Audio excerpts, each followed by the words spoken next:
ABP news आपको रखे आगे। असल में ईडी ने शिवसेना के सांसद संजय राउत की पत्नी को एक मामले में पेश होने के लिए समन भेजा हुआ है।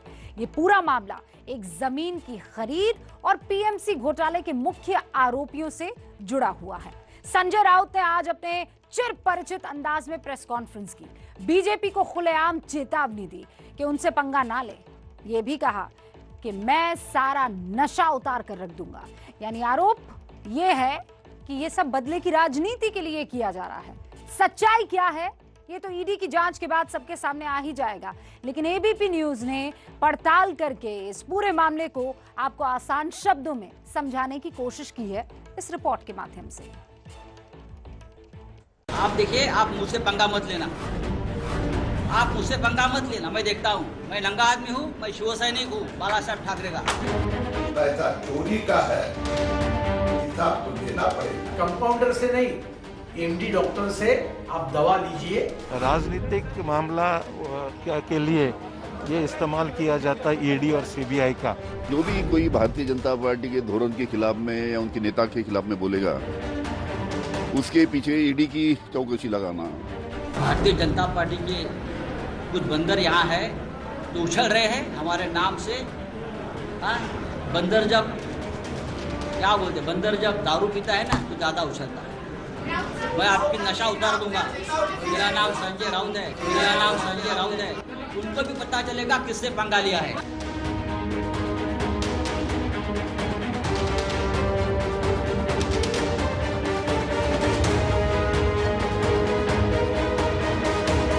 महाराष्ट्र की सियासत में जिस वजह से भूचाल मचा है उसकी जड़ में है ये जमीन। इस जमीन की पूरी कहानी बताएं उससे पहले सियासी तूफान का किस्सा जान लीजिए।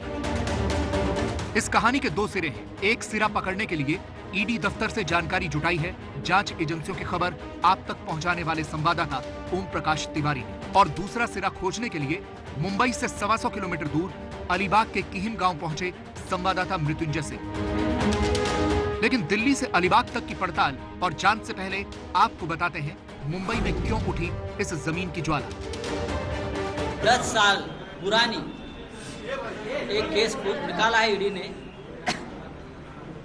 10 साल पुरानी। देखिए, हम मिडिल क्लास लोग हैं। मेरी पत्नी एक शिक्षिका है। उसने अपने एक दोस्त से 10 साल पहले 50 लाख का कर्जा लिया है। वो पूरा कर्जा हमने इनकम टैक्स को दिखाया है, वो हमने राज्यसभा के एफिडेविट में दिखाया है। तो ईडी को क्या तकलीफ है या भारतीय जनता पार्टी को क्या तकलीफ है उसमें? ईडी को दिक्कत कर्ज से नहीं, कर्ज देने वाले से। पूरे मामले को समझिए।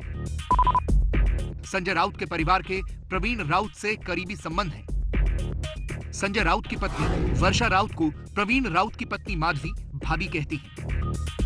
प्रवीण राउत को इसी साल मुंबई पुलिस ने आपराधिक धाराओं के तहत गिरफ्तार किया था। ईडी वर्षा राउत से जानना चाहती है कि 55 लाख रुपए के कर्ज का आधार क्या था, क्या उसके लिए कोई ब्याज भी चुकाया जाना था, यदि हाँ तो कितना, ये रकम कब लौटाई जानी थी और क्या इसकी कभी कोई किस्त चुकाई गई।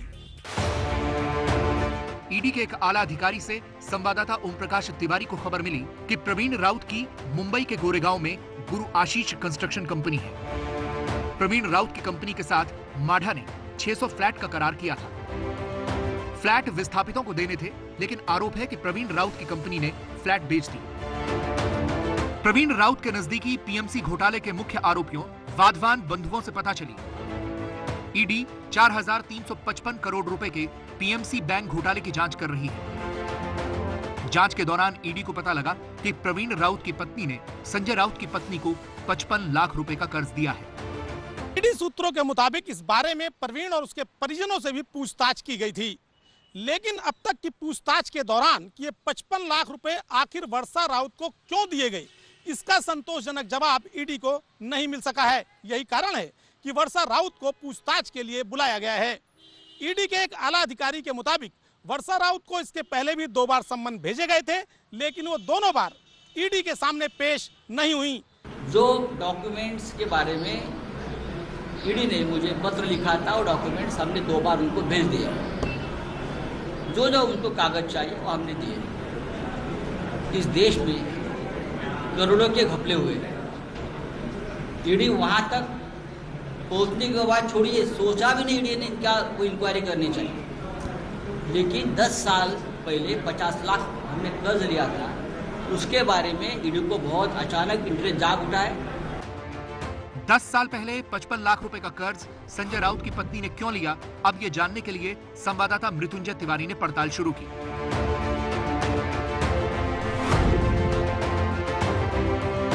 अलीबाग के किहिम गांव में समंदर किनारे से 600 मीटर दूर ये वो संपत्ति है जिसे 55 लाख रुपए में संजय राउत की पत्नी ने खरीदा। वर्षा राउत के नाम पर ये 10 जो प्लॉट है वो आप देख सकते हैं। प्लॉटिंग का काम यहाँ पर किया जा रहा है और यही जो राशि 55 लाख रुपए ली गई थी, बताया जाता है कि उसका उपयोग ये जमीन खरीदने में किया गया है। इसके 2 मालिक हैं, वर्षा राउत के अलावा स्वप्ना पाटकर। इसमें प्लॉट नंबर 1 से लेकर प्लॉट नंबर 13 तक है, जिसमें से 2 प्लॉट नंबर 3 और प्लॉट नंबर 9 ये इसका मालिक कोई दूसरा है, जबकि कुल 10 प्लॉट इन दोनों ने सह मालिक के तौर पर लिया है। स्वप्ना पाटकर, जिन्हें संजय राउत अपनी बेटी तुल्य मानते हैं, उनके नाम पर भी यहाँ संयुक्त रूप से जमीन है। तो कुल जो मामला है 55 लाख रुपए के लोन का है। ईडी यही जांच करना चाहती है कि ये 55 लाख रुपए किन टर्म्स एंड कंडीशन पे लिए गए। जो हमारी तहकीकात कहती है कि 55 लाख रुपए का जो लोन लिया गया, इसके अलावा अन्य राशि को जोड़कर यहाँ अलीबाग इलाके के इसी जगह पर किहिम में यह संपत्ति खरीदी गई है। इस नॉन एग्रीकल्चरल लैंड को खरीदने करीब 12 साल पहले संजय राउत का परिवार यहाँ आया था। संवाददाता मृत्युंजय सिंह को पड़ताल करते हुए अभिषेक मिले, जो पास में बिजनेस करते हैं। इन्होंने बताया कि जब संजय राउत जमीन खरीदने आए थे तो उनसे मुलाकात भी हुई। जब भी जमीन खरीदने के पहले समुद्र पे घूमने के लिए आए थे कि उधर मेरा ताड़गोला का नारियल का व्यवसाय चालू है, तभी उधर ताड़गोला खरीदे। तभी उन्होंने पूछा कि यहाँ पे जमीन का रेट क्या, तभी 3-4 लाख 5 लाख रुपया गुंठा चालू था। तभी समय में यहाँ पे कीमत क्या है नॉन एग्रीकल्चरल लैंड की? ये नॉन एग्रीकल्चरल लैंड दिखाया गया। अभी इन्हीं का प्रॉपर्टी का जमीन यहाँ से 20 या 25 लाख रुपया गुंठा चालू है। ईडी के नोटिस पर सवाल इसलिए उठ रहे हैं क्योंकि डील 10 साल पुरानी है और आरोपों के घेरे में शिवसेना के चाणक्य कहे जाने वाले संजय राउत हैं। संजय राउत को ईडी का समन तब मिला है जब वो सामना के जरिए मोदी सरकार पर ताबड़तोड़ हमले कर रहे थे। विधानसभा चुनाव के बाद बीजेपी से गठबंधन तोड़ना हो या कंगना के दफ्तर पर बुलडोजर चलना, संजय राउत हर मामले पर सरकार का रुख स्पष्ट करने सामने आते हैं।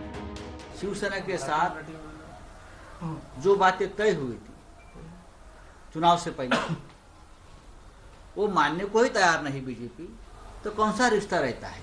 तुम मुझे खून दो, मैं तुम्हें आधार ही दूंगा।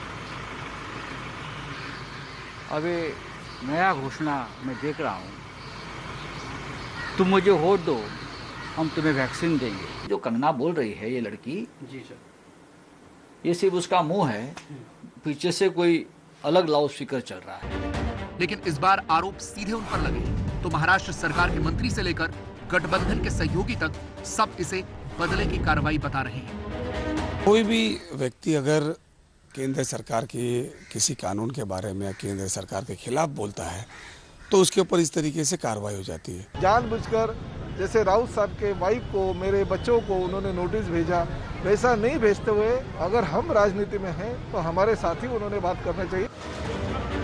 मुंबई के कोलाबा में शिवसेना नेताओं ने ईडी के दफ्तर के आगे भाजपा प्रदेश कार्यालय का बैनर लगाकर विरोध जताया। दरअसल महाराष्ट्र में सीबीआई जांच के लिए राज्य सरकार की अब इजाजत लेनी पड़ती है, लेकिन ईडी को जांच के लिए किसी भी इजाजत की जरूरत नहीं पड़ती। इसीलिए विरोधी ईडी के नोटिस पर बिफरे हुए हैं। आरोपों की राजनीतिक लड़ाई के बीच सबकी निगाहें कल पर टिकी हैं। क्या वर्षा राउत पेश होंगी और 55 लाख के लोन की क्या वजह बताती हैं?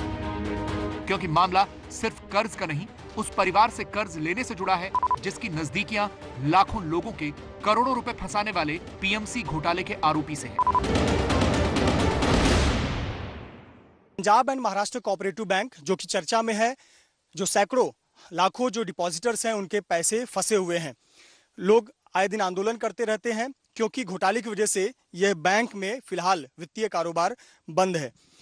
आपको बता दें कि Punjab and Maharashtra cooperative bank, इस बैंक ने एसडीआईएल जो कि वाधवा परिवार की कंपनी है, एसडीआईएल को करोड़ों का लोन दिया था। इस एसडीआईएल कंपनी जो कि वाधवा परिवार चलाता है, इसके बेहद ही करीबी एक सदस्य दोस्त हैं, उनका नाम है प्रवीण राउत। प्रवीण राउत को लोन दिया हुआ था।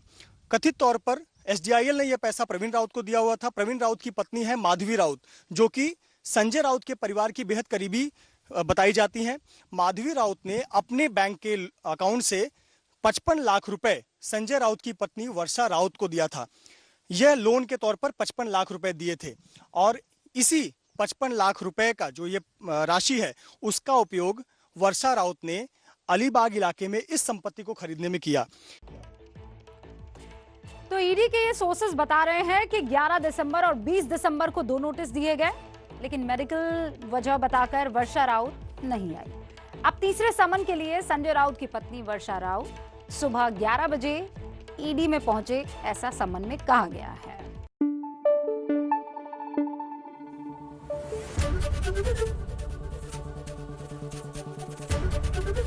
एबीपी न्यूज आपको रखे आगे।